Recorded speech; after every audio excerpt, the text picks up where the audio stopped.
오늘 우리가 살고 있는 이 시대는 참으로 감사를 잃어버린 시대입니다. 그러기에 우리가 감사절을 지킨 의미가 더 큰 것인지 모르겠습니다. 그러기에 우리 현대인들에게는 이러한 감사절 행사가 더욱 큰 의미를 갖는 것이라고 말하지 않을 수가 없습니다. 그럼 이러한 감사를 잃어버릴 적에 어떤 현상과 결과가 찾아오느냐? 우리의 인간관계가 다 파괴되고 무너지고 부서집니다. 말할 수 없는 큰 상처와 아픔을 주고받게 됩니다. 우리 인간의 삶은 한마디로 관계적인 존재요, 관계적인 삶입니다. 이 관계가 좋을 적에 부부관계도, 부부생활도 행복합니다. 우리의 가정생활도 재미가 있습니다. 우리의 직장생활도 관계가 좋을 적에 일할 맛이 납니다. 신이 납니다. 우리의 교회생활도 이 관계가 좋을 적에 서로 사랑하고 존경하는 관계 속에 있을 적에 교회생활이 재미가 있고 즐거운 것입니다. 그런데 이 관계가 무너지게 될 적에 지옥생활이 됩니다. 말할 수 없는 상처를 받게 됩니다. 말할 수 없는 불행과 비극을 체험하게 되는 것입니다. 바울은 빌립보서에서 나는 자족하기를 배웠노라 고백한 적이 있습니다. 이 자족하기를 배운 사람은 어떤 환경과 역경 속에서도 행복합니다. 만족할 줄 압니다. 감사하게 됩니다. 우리의 이 감사를 배울 적에 또한 모든 환경 속에서도 행복할 수 있는 것입니다. 근본적으로 세상에는 두 종류의 사람이 있다 이렇게 말해볼 수가 있습니다. 하나는 감사할 줄 아는 사람, 이 감사할 줄 아는 사람은 비가 와도 감사하고 비가 오지 않아도 날이 쨍쨍 햇빛이 나도 감사합니다.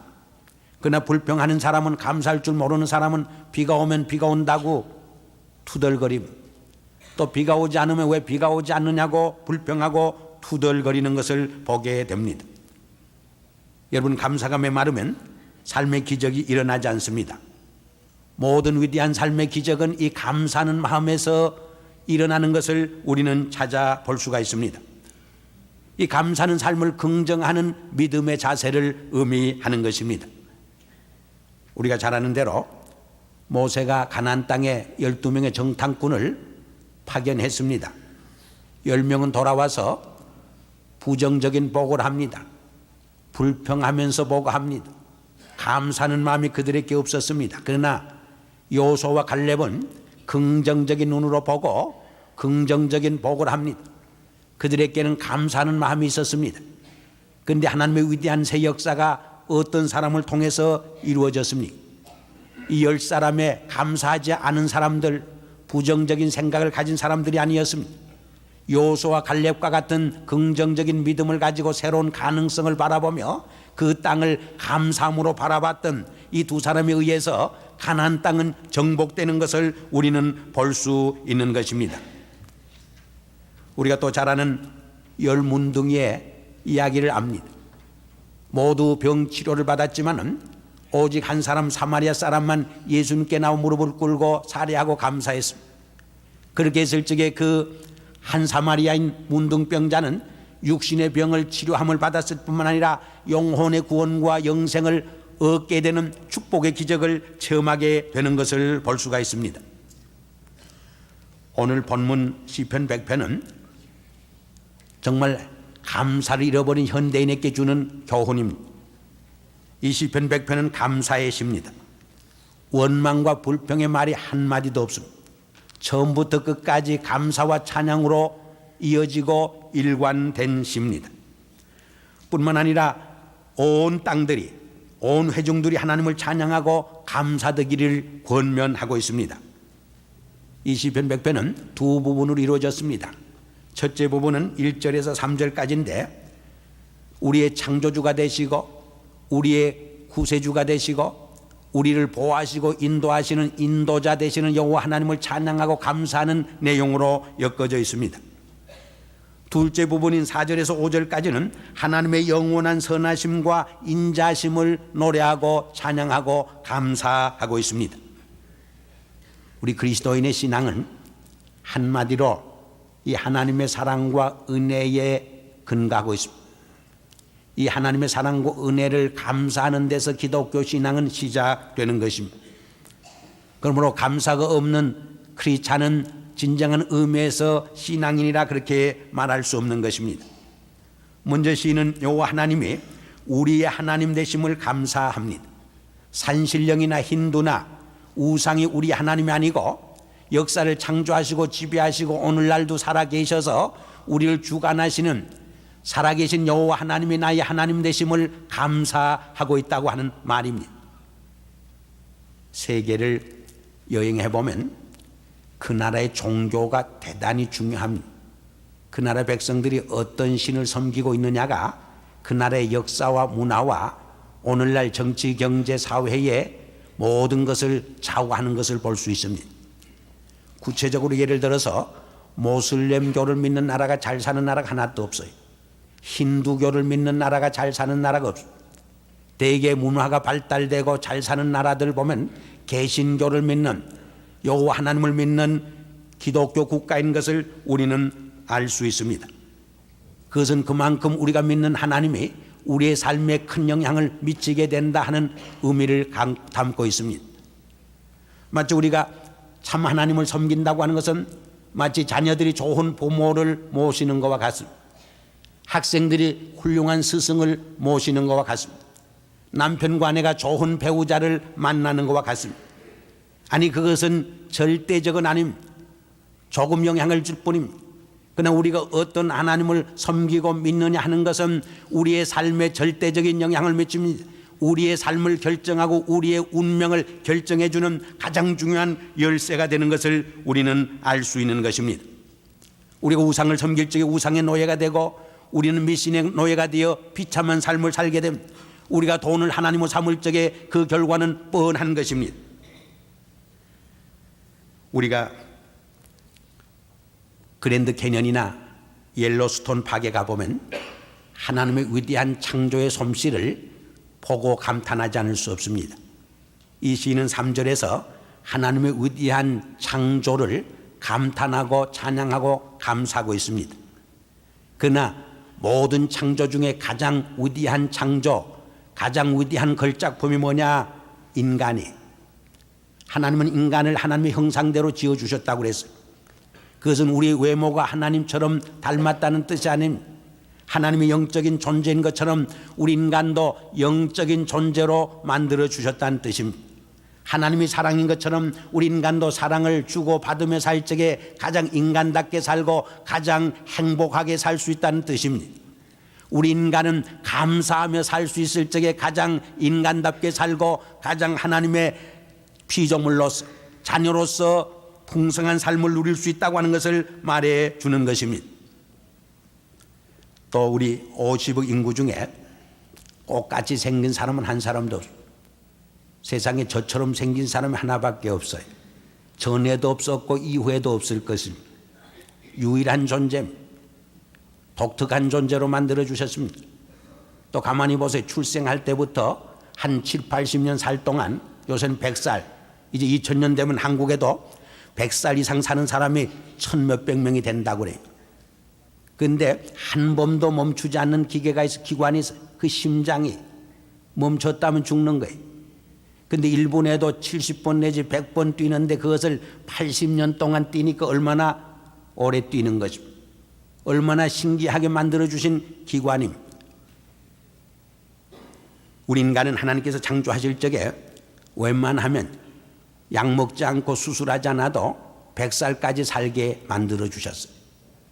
적절히 운동하고 음식을 적절히 먹고 스트레스를 덜 받으면 한 100세까지는 살게 돼 있는데 인간들이 제 몸을 관리 제대로 못하고 하나님의 말씀과 명령을 순종하지 못하고 어김으로써 스스로 몸에 병들게 하고 고장나게 한다 그 말이에요. 아니 더 근본적으로는 죄를 범함으로 죄의 노예가 되어서 비참하게 된 것입니다. 그러나 이러한 불쌍한 인간들을 구원하기 위해서 예수 그리스도를 보내셔서 죄에서 우리를 구원하시고 자유케 하신 것입니다. 모든 속박과 모든 질병에서부터까지도 우리를 해방시키고 자유케 하신 것입니다. 우리는 이 구원의 은총 하나만으로도 참으로 감사할 수 있습니다. 이 주님의 은총 속에서 영원한 새 생명 얻고 새 소망 얻은 것만으로도 우리는 많이 비서도 다 하나님의 은혜를 감사할 길이 없는 것입니다.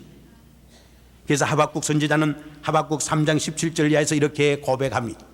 비록 무화과 나무가 무성치 못하고 포도나무에 열매가 없으며 감람나무에 소출이 없으며 밭에 식물이 없으며 우리의 양이 없고 외양간에 소가 없을지라도 나는 여호와를 인하여 즐거워하며 나의 구원의 하나님을 인하여 기뻐하리로다.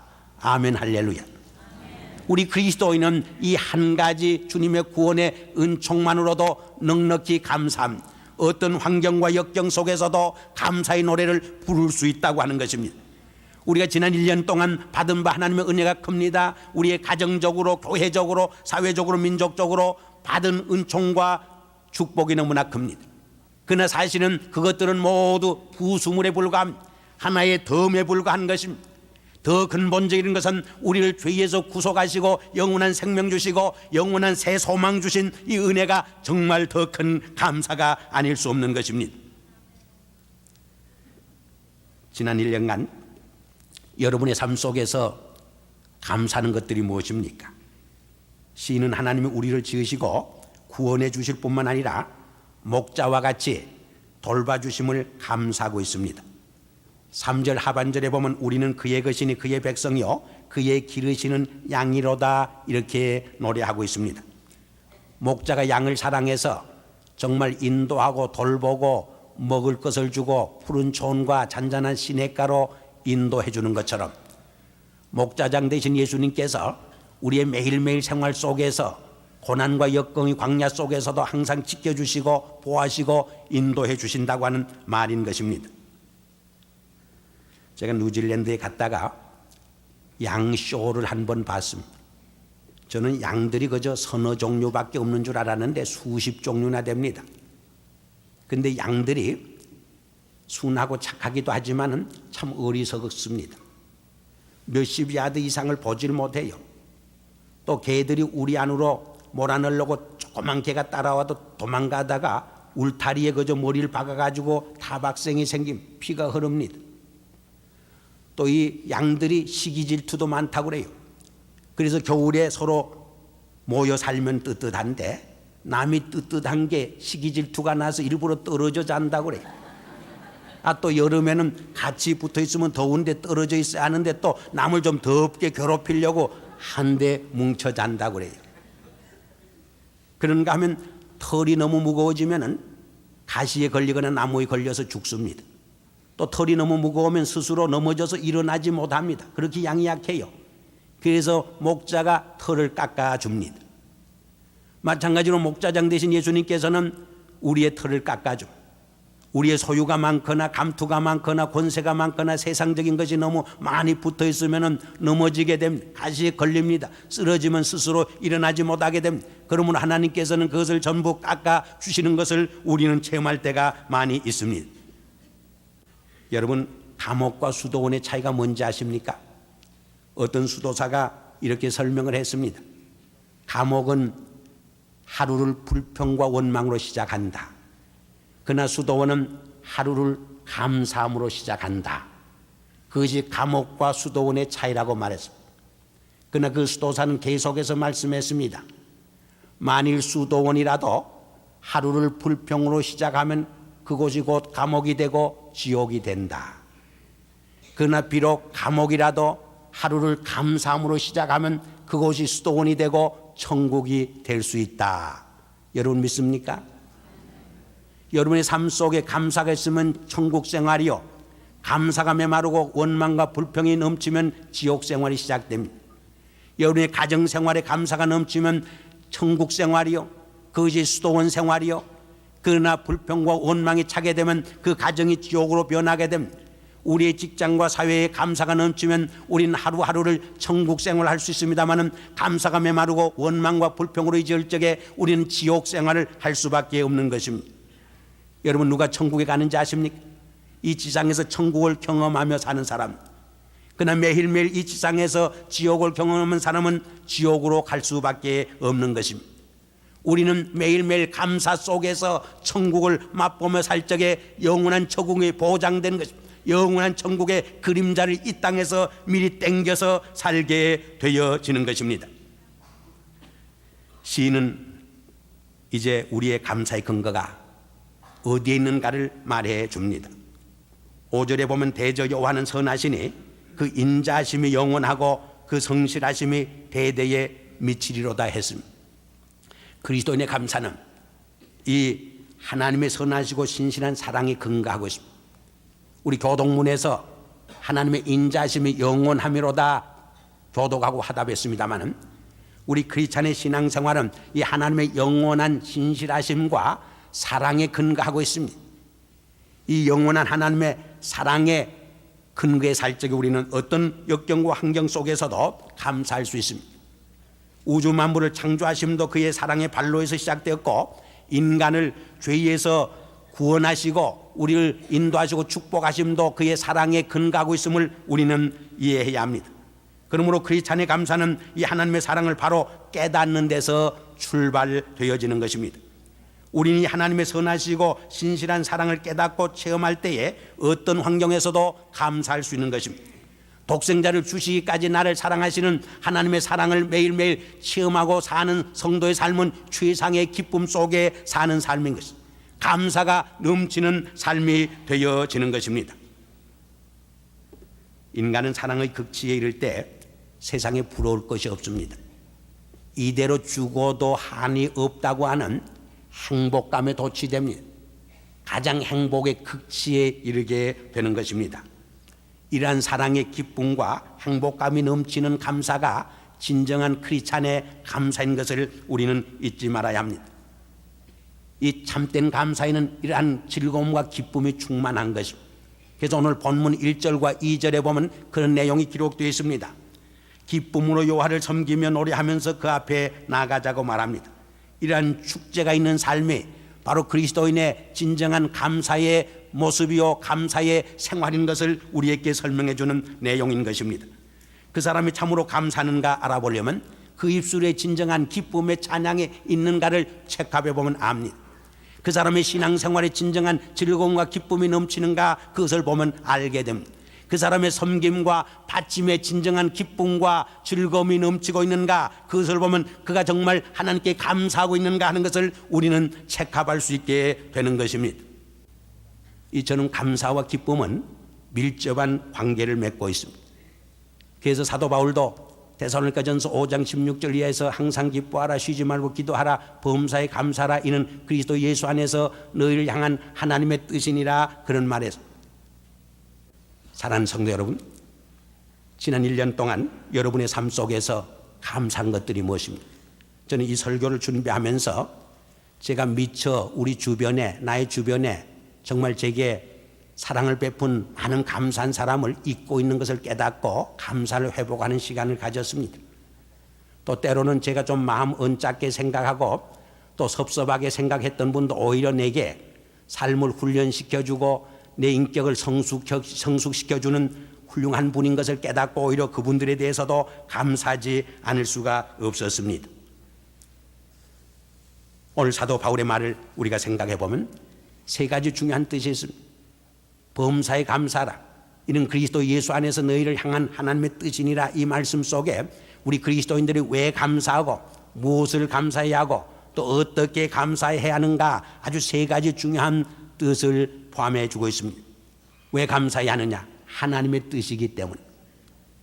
우리가 감사하며 살 때 인간답게 살아요. 가장 풍성한 삶을 살 수 있어요. 행복하게 살 수 있어요. 더 창조적인 삶을 살 수 있게 되는 거예요. 삶의 기적을 체험하며 살 수 있게 된 거예요. 이것이 바로 하나님의 창조적 섭리란 말이에요. 두 번째로 무엇을 감사해야 하느냐? 범사에 감사하라. 모든 일에 감사하라는 거예요. 항상 감사하라. 어떤 환경 속에서도 감사하라는 거예요.